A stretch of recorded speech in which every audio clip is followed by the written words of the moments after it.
Mhm. Le sujet là aussi, j'ai été dit la colonisation est pas mal nécessaire. J'ai aimé cela et j'ai apprécié cela. Et une autre chose aussi que le Seigneur me parlait, juste de rien se péché dans ma vie. Et que tous les démons des esprits m'avaient impliqué que le Seigneur chasse de ma vie.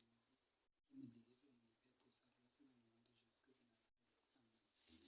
La colonisation n'a jamais du tout été un mal nécessaire. Jamais. Les gens comprennent ce qu'on appelle nécessaire quand même. Ce qui est nécessaire là. La colonisation n'a jamais du tout été un mal nécessaire. Il s'agit d'une méthode ou technique ou stratégie ou habilité de lavage du cerveau des Africains bien conçue et écrite dans des documents juste pour avoir des gens. Mais ce n'est pas un mal nécessaire. Qui a besoin de leur nécessité ou ceci là? C'est qui a besoin de leurs choses là-bas? L'Afrique, c'est le véritable peuple. L'Afrique, c'est la véritable terre sainte de la Bible. L'Afrique a besoin quoi d'eux? La colonisation n'a point du tout été malin, n'a point du tout, et n'a jamais du tout été un mal nécessaire. Jamais. Il s'agit d'un lavage de cerveau et voilà. C'est un endoctrinement ici.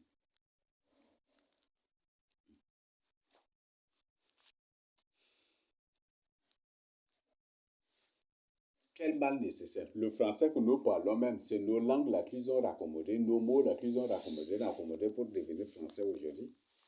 Hein? Qu'est-ce qu'ils nous ont apporté même? Ou le fait qu'aujourd'hui, nos soeurs, nos filles se promènent nues, c'est ça le mal nécessaire. Hein? Ou le fait que les femmes, maintenant, les femmes africaines se promènent nues et mettent les boîtes dans leurs socks, dans leur sexe pour faire elles-mêmes. C'est ça le mal nécessaire. Ou le fait qu'aujourd'hui, là, pour être administrateur, il faut être dans l'homosexualité. C'est ça le mal nécessaire. Quel mal nécessaire dans ça? Il s'agit de pas. Bon, en tout cas, ça, c'est de la moquerie. Ils sont en train de se moquer plutôt des Africains. La colonisation n'a jamais du tout été un mal nécessaire. C'est un démon. C'est pas un même littérature, donc c'est les paroles de Lee donc, qui sont en train de tenir. Les propos de Lee là, qui sont en train de tenir.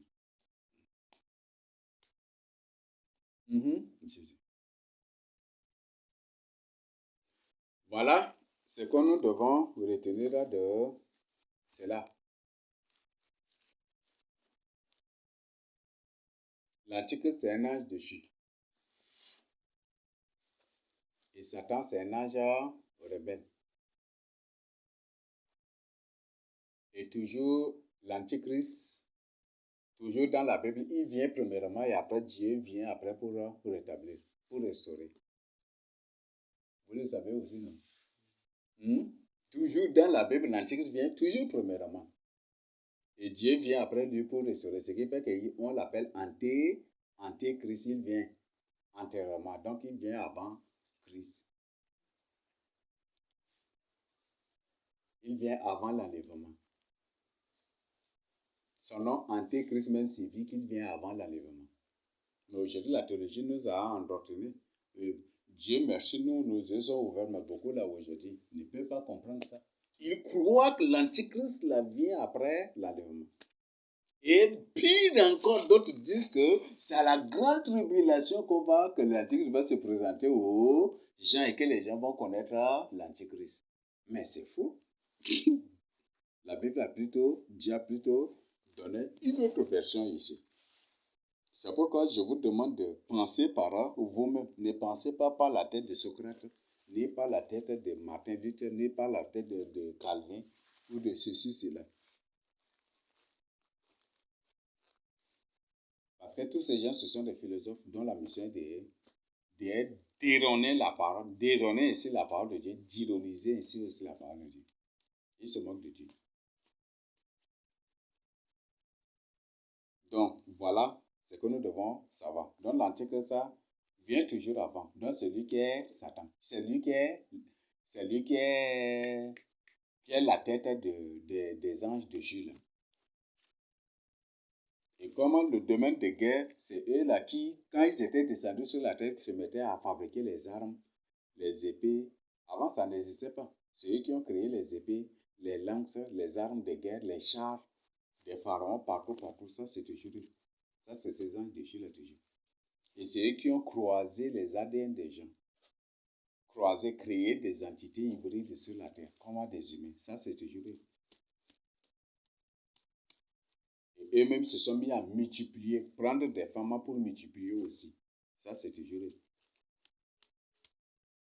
Donc, c'est eux qui ont corrompu l'humanité. Et pour rien, l'humanité, sur l'humanité, il faut que l'humanité vive d'abord dans le péché. C'est ça, non? L'humanité doit vivre dans le péché. Ce qui fait que, voilà, ils sont en train de tout faire pour que les gens vivent dans le péché. Les gens nous combattent et ils sont en train de tout faire pour que les gens nous prennent pour des menteurs, afin de ne point du tout croire, ni accepter ce qu'on est en train de partager avec eux, pour vivre dans le péché, pour leur permettre de régner sur eux. Donc, voilà des choses qui se passent en ces derniers temps. Je crois que le message est clair. Donc, il y aura une tentative de recolonisation de l'Afrique après. Ils reviendront. Le millénaire, après la fin du millénaire, ils vont revenir pour recoloniser l'Afrique, pour tenter de recoloniser l'Afrique. Mais cette fois-ci, ça ne marchera plus. Cette fois-ci, là, Dieu ne permettra plus. Parce que Dieu lui-même sera sur cette terre-là. C'est ça, non? Voilà. Cette fois-ci, ça ne va plus marcher. Ce qui fait que Dieu va les consumer. Feu, et puis voilà. Le feu les consume tous. Sauf la terre sainte qui va échapper au feu. Mais les autres lieux seront tous consumés. Ceux qui veulent être sauvés ou des trucs qui fuient tous aussi à Jérusalem aussi. Voilà ce qui va se passer. Alors, le but de cette information, c'est pour vous avertir qu'après le millénaire, il y aura une tentative de reconquête, de recolonisation de l'Afrique. Je ne te prêche pas cela pour que tu rates l'enlèvement, ni pour que tu passes pas la grande tribulation, ni pour que tu restes là, non. Mais je t'invite d'être avec Jésus-Christ aujourd'hui. Parce que même le but aussi capital de ce message, c'est d'être avec Jésus-Christ pour échapper à tout.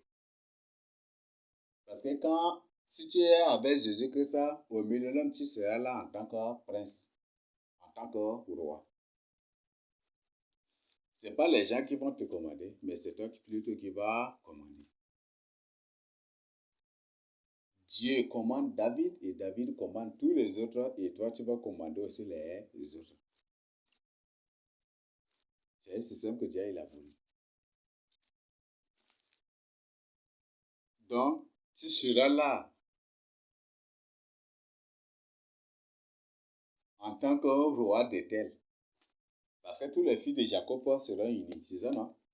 Et chaque fils de Jacob, c'est une nation, c'est ça, non? On va parler. Là, je profite. Aujourd'hui, c'est impossible qu'il y aura des États-Unis d'Afrique. Mais il y aura les États-Unis, ça c'est bon. État. Bon. Là, je vais parler plutôt des pays unis de l'Afrique, parce que État a une autre compréhension. Les gens aujourd'hui ne comprennent pas la signification de l'État là. Parce que c'est un mot purement ça. État signifie un pays où les gens prennent le pouvoir par la guerre. C'est ça, non? Mais nous sommes... Donc, l'Afrique sera des pays unis. Il y aura les pays unis. Donc, et avec un seul roi. Avec un seul roi et un seul sacrificateur. Et tu seras roi sur les autres nations de la terre. Peut-être tu vas être roi de tel. Tu ne sais pas.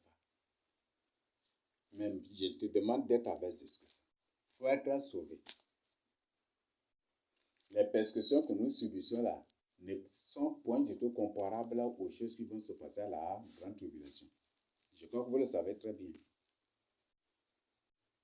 Parce que sur cette terre, il y a une personne qui empêche l'Antichrist et les agents de l'Antichrist d'agir pleinement. C'est qui? Surtout ne prononcez pas mon nom, sinon je vais gifler la personne. C'est qui? Hein? Le Saint-Esprit. Et Jésus-Christ. Hein? Le nom de Jésus-Christ, par l'Esprit Saint, qui est en la personne. Parce que si l'Esprit Saint n'est pas en toi, c'est que tu vis dans le péché. Mais si tu ne vis point du tout dans le péché, tu ne vis pas dans le péché, l'Esprit Saint est en toi. Et l'Esprit Saint te pousse à prononcer le nom de Jésus avec force, avec autorité. C'est ça qui les retient. Ce qui fait qu'ils ne peuvent pas. Si une personne veut venir te persécuter, là, dis au nom de Jésus, tu vas voir ce qui va. Avec foi, tu vas voir. Moi, j'ai vu, c'est quelque chose, moi, je l'ai fait de mes propres, ça s'est passé physiquement.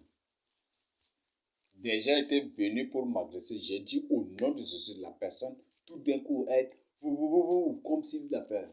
C'est quelque chose qui a pris la personne là pour le plonger, même l'amener très loin, comme ça. Ça s'est passé.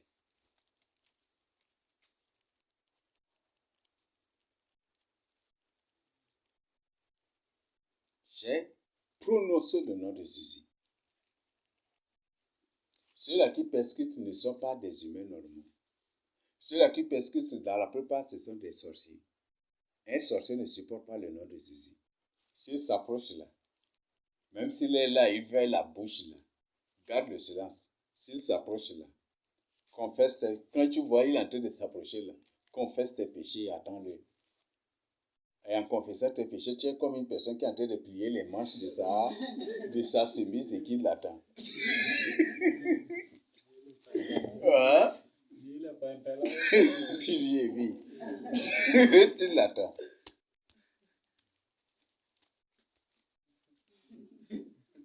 Parce que Jésus a dit, ils sont de la chaume et nous sommes du feu. Il ne peut pas. Il ne peut pas.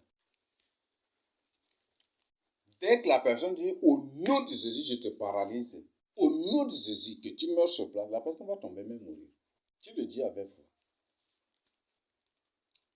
Et même ils ont peur, hein? C'est des grands peureux, vous voyez.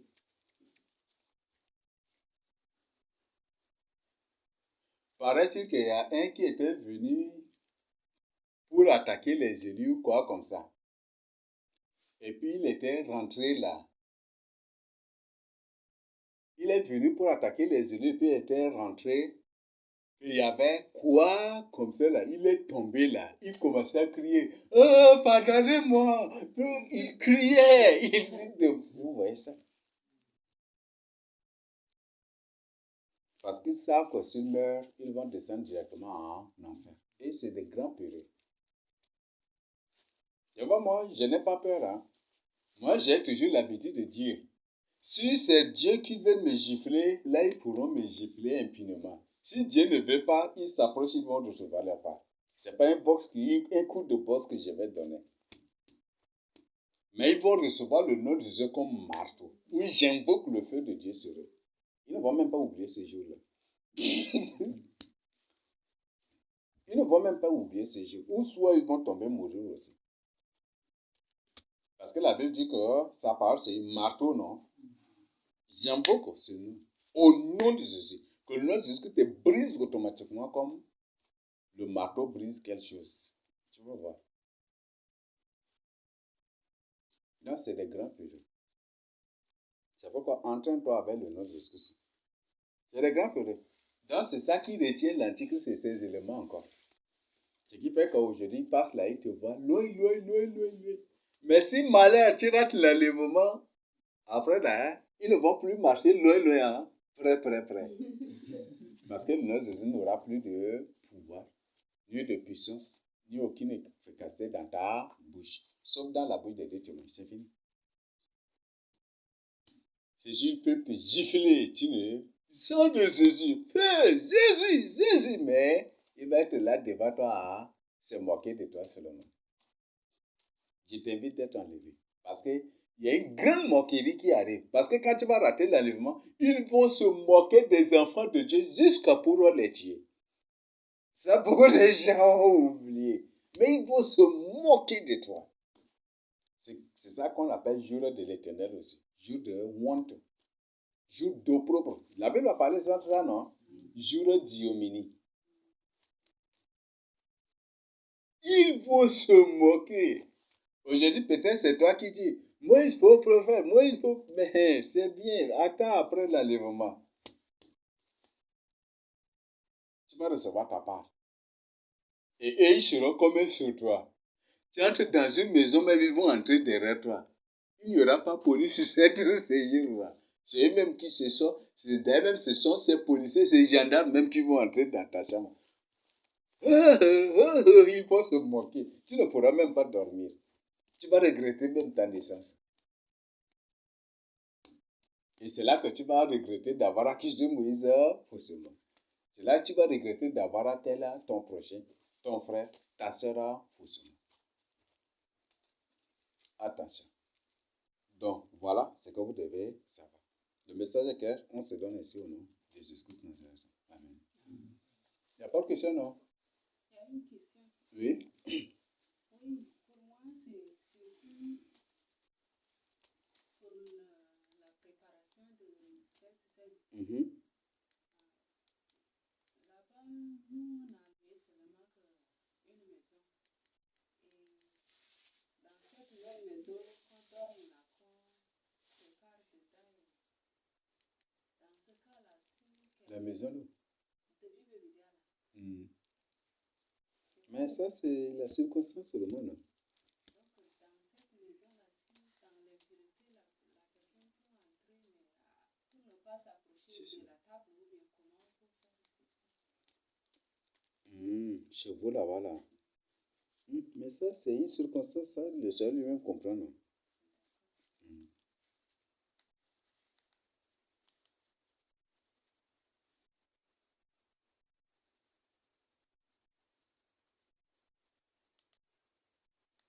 Oui.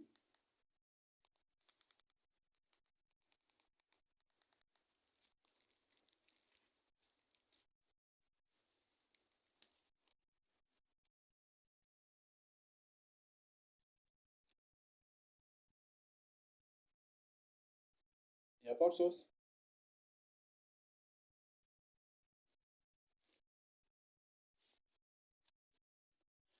Merci.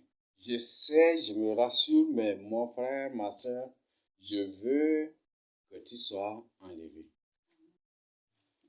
Et ne te laisse pas du tout décourager. Et toi qui n'es pas sincère, je te demande d'arrêter aujourd'hui. Parce que là, je n'ai pas parlé des choses qui vont se passer à la grande tribulation. Il te sera fait comme tu as fait. Tu fais du mal à ton prochain aujourd'hui. Aujourd'hui, ils ne vont rien te faire. Parce que tu es en train de travailler pour le juge, non? Pour que vous avez même mission. Empêcher les gens d'être enlevés, c'est ça, non? Mais d'ailleurs, vous n'empêchez pas, c'est Jésus qui décide de cela. De ceux qui doivent être enlevés, de ceux qui ne doivent pas être enlevés. Ça, Jésus le décide. Mais après l'enlèvement, c'est là qu'ils vont se tourner maintenant contre toi. Toi, tu as donné un coup, mais ils seront comme sur toi pour te donner des gifles. Peut-être tu donnes toi tu as donné un seul gifle au frère Eliezer ou peut-être à la sœur Grâce. Mais ces jours, ils seront peut-être 100 sur toi. Bang, bang, bang, bang. Ils vont te gifler jusqu'à ce que tu meurs. Je crois que là, c'est bon. Peut-être ils vont te gifler jusqu'à ce que tu meurs. Ou aujourd'hui, dans la sorcellerie, tu es spécialisé à tuer les gens et à manger leur chair. Ces jours aussi, ils vont te couper à morceaux. Tu dis, j'accepte de mourir pour Christ. Tu dis, tu crois que c'est une bonne décision. Mais ce qu'ils vont te faire, c'est ce que tu as fait aux gens là qu'ils vont te faire. Ils vont te prendre et puis te couper en morceaux, peut-être même manger ta chair là devant toi. Ou jeter ta chair là au chien devant toi. Il coupe ta main, coupe, il jette au chien. Ta main droite, coupe, il jette au chien. Ton pied, il coupe, il jette au chien. Peut-être il déchire ton ventre, il coupe une partie de l'intestin. En coupant même là, tu ne vas pas vite mourir. Il jette au chien. Ou même il prépare et puis il mange devant toi. Ça va être comment? Il te sera fait comme tu as fait. C'est pourquoi abstiens-toi de faire du mal aux gens. Et tu ne peux jamais du tout faire impunément du mal à une personne, même si c'est un païen. Même le musulman qui se promène, même si c'est un enfant musulman, tu le trouves, tu lui donnes un coup de gifle, peut-être avant que tu ne rentres même là, Dieu va te punir au bout de la route. Il y a combien de gens qui ont fait cela? Ils ont tapé innocemment leur prochain. Mais en rentrant, sont renversés par une voiture, par une moto. Ils ont perdu la vie. Même peut-être certains, c'est leurs pieds, leurs jambes, leurs bras qui sont cassés. Ça y est là. Et pour eux, c'était pire encore. Même un païen, même là, tu ne peux jamais du tout lui faire du mal impunément. Même un animal, là, les animaux, même que vous voyez là, si tu lui fais du mal injustement là, tu vas recevoir aussi ta part. Hein? Et si les animaux, même Dieu les venge là, l'homme, Dieu ne va pas le venger. Il te sera fait comme tu as fait. Donc, faites attention. Tournez-vous à Jésus-Christ. Tournez-vous à Jésus-Christ. Aujourd'hui, ceux qui nous salissent, il y a des gens qui éprouvent du plaisir à salir les noms des gens. Mais par la suite, ça s'est tous retombé sur ceux qui deviennent maintenant des objets de raillerie à la radio, à la télé et partout. Ne les faites pas du tout. Tournez-vous à Jésus-Christ, à Dieu la vengeance et la rétribution des méchants. Même si tu écoutes à la radio, à la télé, ou que ce soit une personne t'insulte, raconte des choses sur toi, ne dis rien. Ça peut t'énerver, même si ça t'énerve. Dès que tu écoutes, tu vois que tu vas être emporté par la colère. Dieu, c'est un saisis-moi, ôte la colère de ma vie.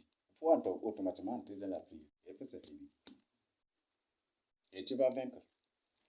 Et même s'il raconte comment, même là, ça ne va plus te choquer. Donc, je vous invite de remettre tout à Dieu. À Dieu la vengeance et la rétribution des méchants. Et comme je vous ai dit, on est à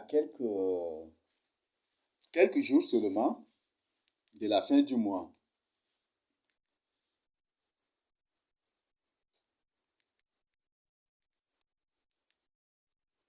On est à quelques jours de la fin du mois.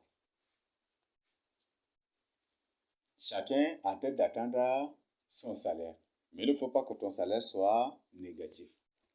Donc, voilà ce que je tiens à nous partager et à nous rappeler aussi sur la tentative de reconquête de l'Afrique et sur des choses qui se passent. Ne courez point du tout derrière les choses de ce monde-là. Tournez-vous à Jésus-Christ de Nazareth. Il y a des meilleures, des parfaites choses qui nous attendent. Et pour je vous donne un texte et puis vous-même, vous allez étudier des choses que Dieu a annoncées à Ézéchiel et qui bientôt qui nous attendent.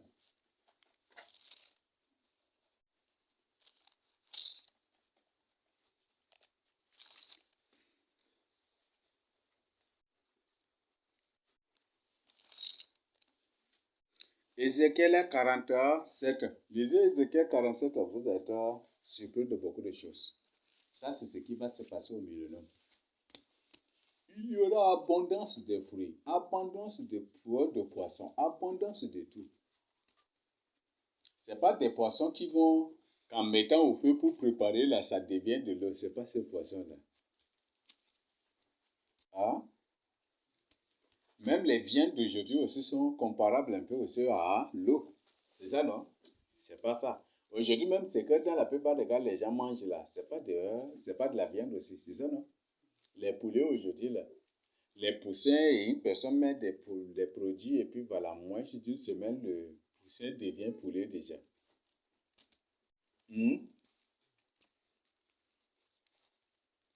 Quand Quand on était à l'université, là, c'est ça qu'ils préparaient en quantité. On mangeait, on demandait riz, poulet, spaghetti poulet. On était contents.